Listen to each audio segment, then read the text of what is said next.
Good morning, everybody. Welcome to Jason Mackey's First 10, a quick hit podcast. Getting ready for the day. Today is Thursday, August 8th in Pittsburgh, Pennsylvania.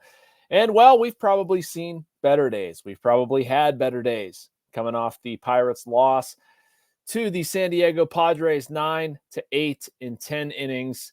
Whole bunch of frustration there. It felt like a big one. Some stuff that the Pirates didn't do. Certainly plenty of frustration that existed over how this one went down. Earlier in the day, Mike Tomlin spoke to reporters in Latrobe. We had more Brandon Aiyuk drama. Sidney Crosby did not sign a contract extension. As many of you know, we'll talk about all of those things. Before we do that, though, I wanted to remind you that we are sponsored by the North Shore Tavern. You don't have to be a baseball fan to love it there. The interior is wall-to-wall Pirates. There are appetizers, entrees, cocktails, and, of course, steak and seafood on a sizzling lava stone. Open every day at the North Shore Tavern across from PNC Park is Pittsburgh's home for steak on a stone. So, well, I don't even know where to start with this one, to be perfectly honest with you. The Pirates now have their first 3-game losing streak since early May. They're below 500 for the first time since the All-Star break at 56 and 57. Colin Holderman, well, it's not good. He cut his hair. We thought maybe some different results would come of that, and, well, no. He allowed 3 runs in the 10th. Suffered his third loss of the homestand. The bullpen continued to scuffle. The Pirates have lost 5 of 6 over that time. The bullpen has a 6.18 ERA. In that time, there have been plenty of questions about what the heck they're doing. This one was difficult to sort of poke. I mean, I shouldn't say it's difficult to poke holes in because you can do that. But as far as who should have been used where, I'm at a loss for words. I mean, at some point, the guys have to perform. That's understandable. Holderman, I'm sure there will be questions about him being used in that spot. There really wasn't anybody else available. You could maybe argue, well, you couldn't argue Kyle Nicholas, but he was unavailable. He threw a whole bunch of pitches the night before. Maybe you go to Dennis Santana in that spot. I get that. But, you know, the David Bednar home run hurts.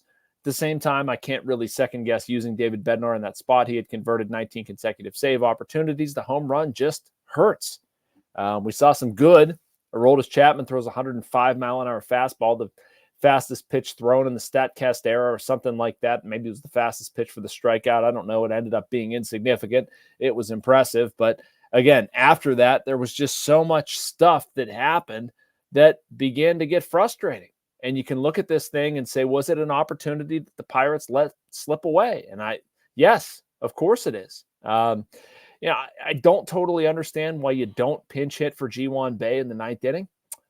They left in this game Joey Bart and Brian De La Cruz on the bench. In the final inning, the last out, you have Yasmani Grandal making the out. Why is he hitting there? Why is he hitting there? There's not a better bat in those spots. I'm a little surprised by that. The Pirates certainly had opportunities to win this game. In the 10th inning, Tanner Scott could not throw a strike. Pirates get a lot of stuff going. And then you've got Connor Joe striking out. Yasmani Grandal grounds out to the shortstop. In that inning, 3 walks, a wild pitch, all kinds of opportunities, and the Pirates can't do anything with them. It's concerning. You're wasting opportunities. This is the time the Pirates need to go. We talked about this series being so impactful, and they've lost the first 2 games of it. The whole homestand has been soured, losing 2 of 3 to Arizona. You obviously want to try to salvage a game today, the series finale, day game at PNC Park, but by and large, just a lot of frustrating stuff. Key Brian Hayes was a conversation point. At one point, there was a ball he should have had. His at-bats are not great, but it's not any one thing. It's the whole group of it. It's all of it. It's Marco Gonzalez. They needed some length there. They didn't get it. I think the bullpen is probably the headline for me. If you go into this season, you look at what they spent on the bullpen, how they felt about the bullpen, that should be a strength. It most certainly has not been. I already see emails in my inbox, people complaining about Derek Shelton. I get it. It's not all Shelton. It's not all one player. It's not all one thing, but it's certainly adding up to a Pirates collapse, a Pirates slump, a Pirates whatever that is not well-timed at all. And what do you do to get out of it? I don't know. Strong game from Andrew McCutchen tonight. Strong game from Brian Reynolds tonight. They're going to need more offense as they try to finish series with the San Diego Padres. They turn their attention to the Los Angeles Dodgers, obviously not getting any easier. You're now counting on going into LA and, winning a series there. It is very, very tough. And this one, I would argue, you look at where they were at, even with the home run given up, you had an opportunity. I mean, you had an opportunity, Brian Reynolds throwing home to Yasmani Grandal to get an out at the plate. It's a key out right now, and he can't hang on to the ball, whether he got kneed in the head or his glove hit or whatever. Did not happen. Just a side note, I'm tired of the pitch clock. Not tired of the pitch clock. I'm tired of replay relative to the pitch clock. That was a completely insane circumstance.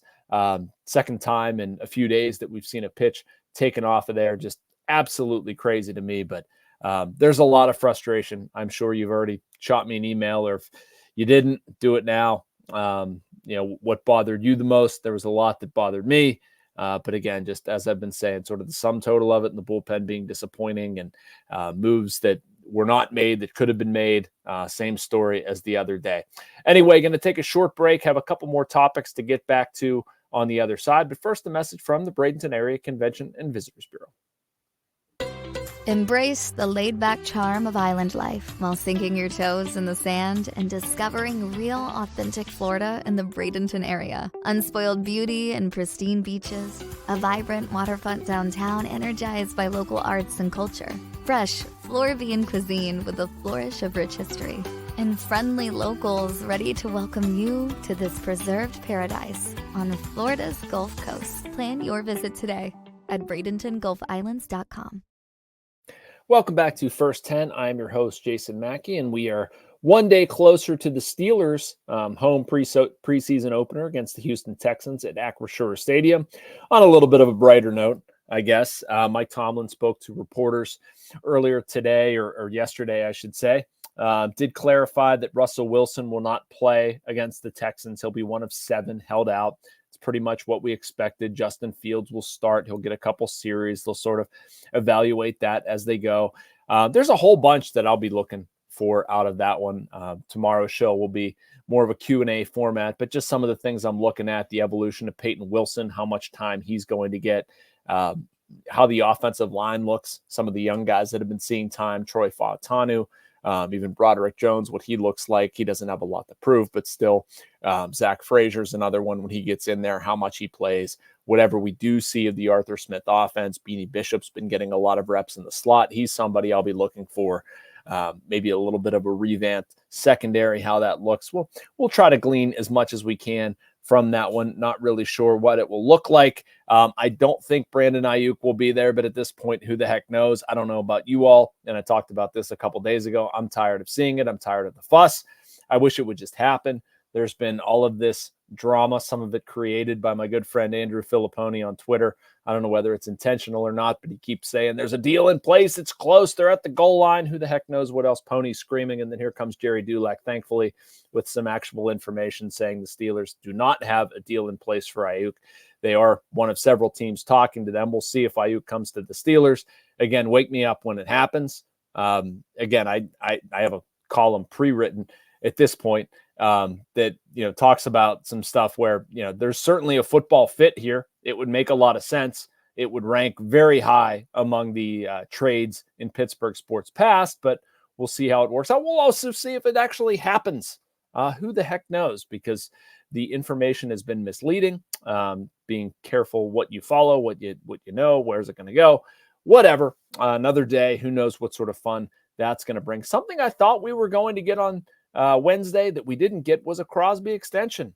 Matt Venzel tweeted out something to the effect that just because it didn't happen on his birthday doesn't mean that it's not going to happen, period. I hope that's correct. I have no reason to believe that it's not, but I expected it to happen. I thought it would be a neat thing to do on 8/7. I don't know what the hangup could be, to be honest with you. I mean, maybe we're talking about vacation, people being away. I'm not sure. But how does Sidney Crosby not play for the Penguins? It's certainly concerning. I'd be lying if I said it wasn't. I mean, I don't see what you could be negotiating, what we could be talking about, what the alternative could be. Sidney Crosby can't play a game in another sweater. The Penguins can't allow that to happen. That would be such a indictment, an ugly thing to happen to the Fenway Sports Group and the Penguins writ large. I mean, you just can't have Sidney Crosby playing for somebody else. He should finish his career in a Penguin sweater, and you need to do whatever it takes to make that happen. We'll see if they're able to do it. Well, I'll be over at the ballpark this afternoon. Looking forward to that one. Looking forward to moving past a frustrating loss on Wednesday night to the Padres. Again, 9-8 in 10 innings. A whole bunch of frustration. We could go down the list again, but you know what it is. Anyway, make sure you like and subscribe. You can get more of these videos and the rest from our Post-Gazette writers and reporters. Be back about the same time, same place here on First 10. Thanks for watching, everybody.